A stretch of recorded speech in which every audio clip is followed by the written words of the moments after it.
Hello সবাইকে। আমি গেছিলাম জগদ্ধাত্রী পুজোয় কাকগ্রামে।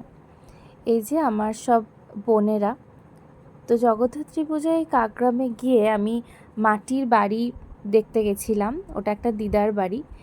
দেখো এই কাদার রাস্তা, যেমন গ্রামের রাস্তা হয়, একদম মানে বৃষ্টি হয়েছিল যার জন্য একদম কর্দমাক্ত হয়ে গেছিলো সমস্ত রাস্তা।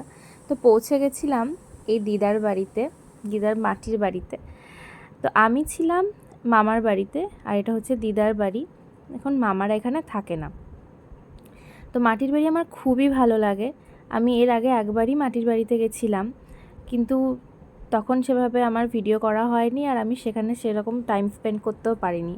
আর মাটির বাড়ি আমার খুবই ভালো লাগে। মানে পুরোনো দিনের বাড়ি ঠিক আছে, কিন্তু মাটির বাড়ি একটা আলাদাই ভালো লাগার জায়গা, কারণ এখন এই বাড়ি আর দেখাই যায় না। তো এই ছোট্ট ছোট্ট মাটির সিঁড়িগুলো দিয়ে চলে গেছিলাম দোতলায়, একটু দেখবো বলে কৌতূহলবশত। তো ওরা ভয় পাচ্ছিল আমি যদি পড়ে যাই, কারণ ছোট ছোট সিঁড়ি তো অভ্যেসও নেই। তো এই দেখো এসেছি। এই বারান্দাটা কত সুন্দর, মানে কত সুন্দর নিখুঁত কাজ করা কাঠের যে ইয়েগুলো দেওয়া আছে, আমি জানি না এগুলোকে কি বলে। দেখো কত সুন্দর মানে কারুকার্য করা ছিল, যদিও ভেঙে গেছে, দড়ি দিয়ে বাঁধা আছে, কিন্তু কত সুন্দর। মানে এই বাড়িটাও হয়তো কিছুদিন পর আর থাকবে না, তো তার জন্যই আমি এই ভিডিওটা ক্যাপচার করেছি, তাই তোমাদেরও দেখালাম। এই ঘরটা ওরা সব থাকতো বছর 4 আগে, এখন আর কেউ থাকে না।